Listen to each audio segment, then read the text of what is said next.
this is my CDI. This is a CDI 220. It's one of the original models. And I've had this one for probably about a couple years. My dad has our original CDI at his house, which I might add still works. One of the things about this CDI, however, is the drive belt is a little bit worn. So it's a common problem in older CDI. So you can see I have to open this door and it can come out, and when I hit the open button again, it only gets so far before I have to get it a little push like that. Here are some of the functions. It has a previous, play, next, and open. One controller input here on the front, and the other one is actually on the back, which is really annoying.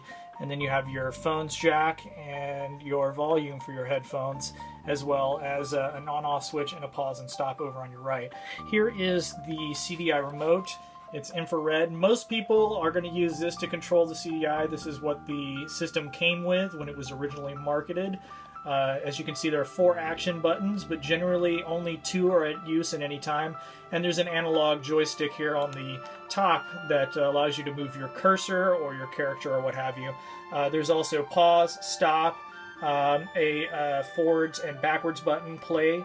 TV CDI lets you switch back and forth between the television input and the CDI itself, and volume control.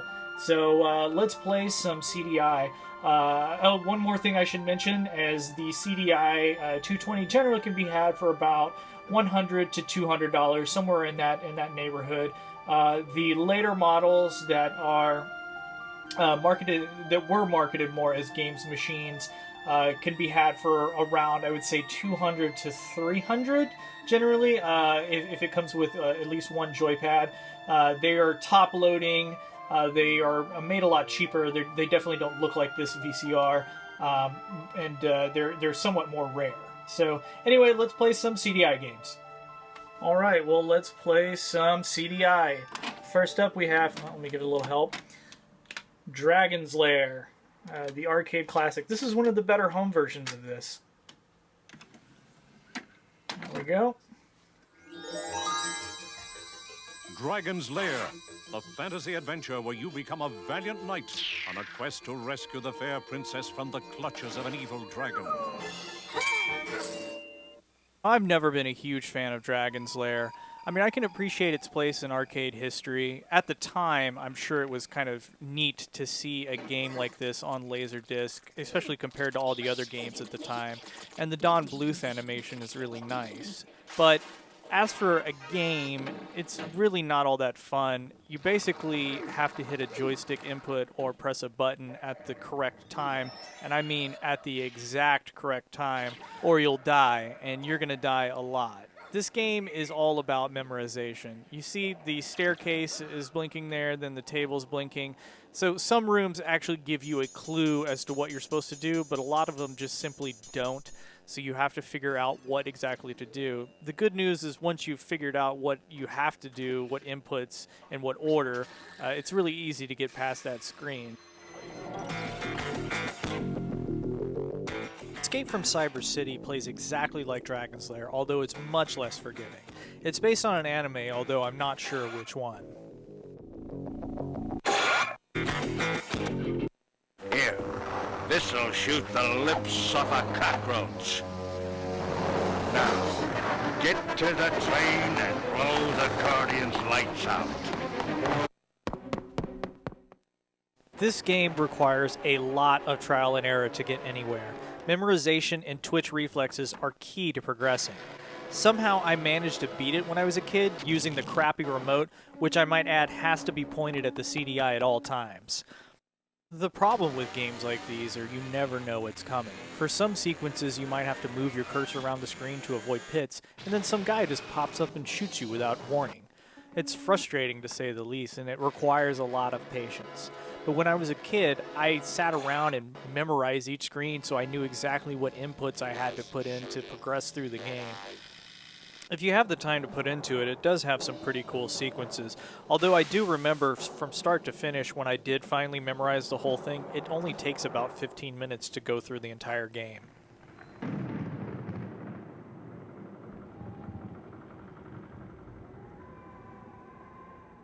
CD-i is also the only home console to get a port of the groundbreaking puzzle game The Seventh Guest. This game is one of my all-time favorites for the genuinely good story, puzzles, and non-offensive use of full-motion video and actors. In order to play this game, you're going to need the digital video card add-on, which allows the CD-i to decode MPEG-1 video. In older model CDIs, the digital video card was sold separately, but it was included stock in newer models. The digital video card allows you to see video like this. I guess our host wants us to fend for ourselves. Oh, I've tasted better fare. At least he left his regrets.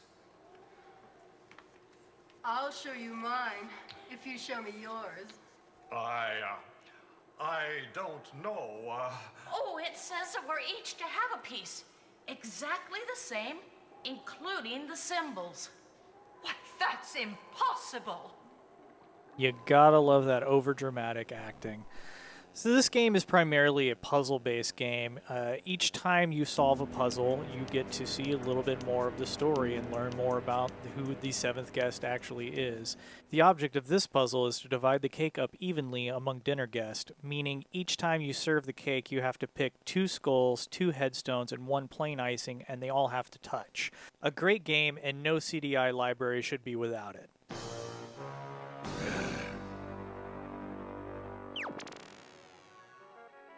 Little Devil is another weird title. It's a port of a PC game, and it's part platformer and part puzzle, but all bad. I'm not really a fan of this title today. I put a significant amount of time into it as a kid, but I feel it's just a title that hasn't aged particularly well.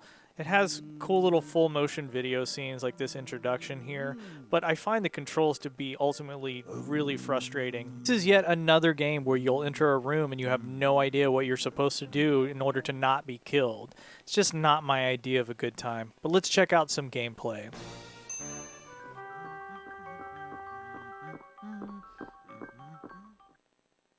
So the first ding I have against this game is the maze. You walk around and that's how you get from room to room, but it's really clunky to get around in this maze, and you can move around too freely. You just have the 4 directions and that's all it should be.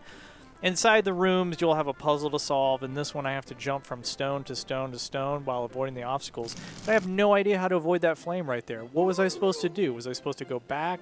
You might enjoy it, but I wasn't a fan of it at all. Apprentice is a really interesting game for the CDI. For one, it's a platformer, and there weren't that many platformers designed for the CDI, so it's really unique. This game does stand out because the controls are actually pretty good, considering the fact that it's a platformer for the CDI. Aside from the fact that you have to have the remote constantly pointed at the CDI itself, it controls really well. The other interesting thing about it that you can see is that it scrolls from the bottom to the top instead of from the left to the right. An interesting design choice, not necessarily better or worse, it's just interesting. I haven't gotten too far in this game because, you know, despite the fact that the controls are actually pretty decent, it's actually a pretty hard game. The one thing I don't like about it is the soundtrack. It's really obnoxious and it never changes, at least that I know of. Like I said, I've only gotten to the 2nd or 3rd level. Burn Cycle is generally considered one of the standout titles on the CDI, though I'm not really sure why. Come in, Cutter. What's happening? Are you alright? I tried to think, but my thoughts raced around with nowhere to go. It was like someone had put a shotgun upside my head and blown a hole clear through my brain. Cutter. Talk to me, goddamn you. Where are you?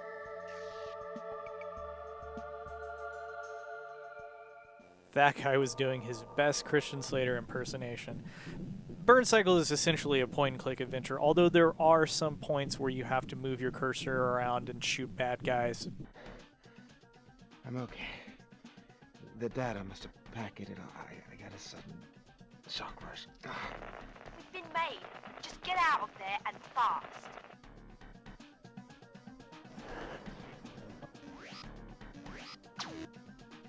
I feel like the early 90s, cyberpunk was a thing, and this game probably fit in a lot better back then than it does now.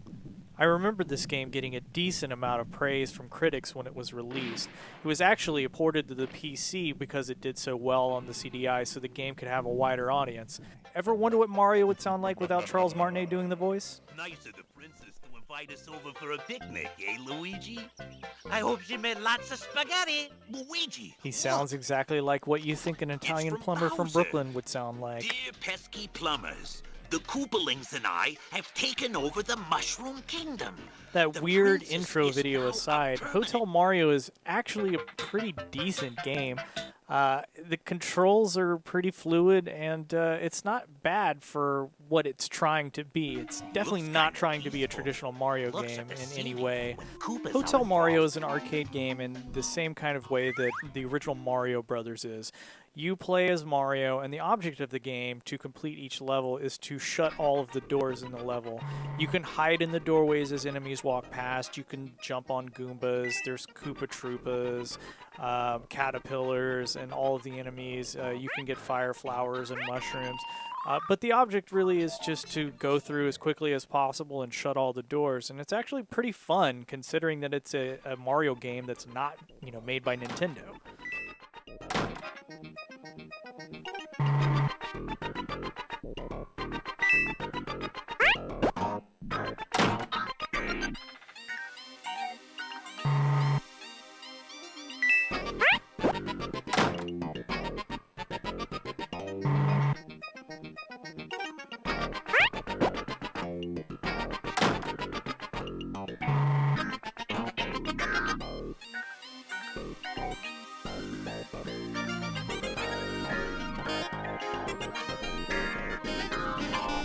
So while Phillips did an okay job with this Mario title, they really fucked up Zelda. Not once, but 3 times. If you never saw the cutscenes from Faces of Evil that became widespread on the internet a few years ago, then strap yourself in. Gee, it sure is boring around here. My boy. Holy crap, what did they do to Link? It's so bad. Up until a year ago, I owned this game complete in box. I beat it when I was a kid, proving once and for all that I had a lot of free time on my hands. I sold it in an auction on eBay for over $100. These games go for over $100 today. Video game collectors are a weird bunch. There is no time. Your sword is enough. How about a kiss? For luck. You've got to be kidding. Squadala, we're off. Wow. If you think that cutscene is terrible, wait till you see the actual gameplay.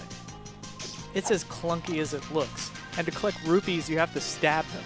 After seeing this, it's no wonder Nintendo passed on the CD-ROM unit. I mean, A Link to the Past is on a cartridge and it looks better than this. Also, this game is just cheap. Look at this. As soon as I walk in the door, this guy just starts hurling boomerangs at me. It's not even fair. This game's not fun, it looks like shit, and somebody bought my copy for over $100. I still can't get over that. Who would want to play this? Help! Ganon froze the fountain. I'm stuck. As a collector, I can't even recommend this game to other collectors. It's just so terrible. Not even for the history. For some reason, you're on eBay right now hunting down a copy. You probably want to pick up this as well, Zelda's Adventure. Now, I will commend Phillips for making Zelda the protagonist for once instead of the one being rescued. That's nice, but everything else, literally every single other thing about this game is terrible. Finally, we have the prototype for Super Mario's Wacky Worlds. This game, I guess, was being developed at the time when Nintendo and Philips still had a deal going, but you can see it's pretty unfinished and it's awful.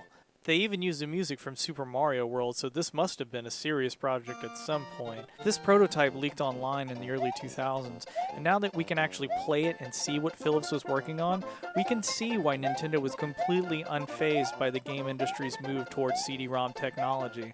As far as they could see, it sucked, and that decision worked out great for gamers in the long run. Well, that's it for episode 6 of Retro Buyer's Guide. I hope you enjoyed my look back at the Phillips CD-i. As always, thanks for watching. Please subscribe, and I will see you in a week with a new episode. Happy collecting!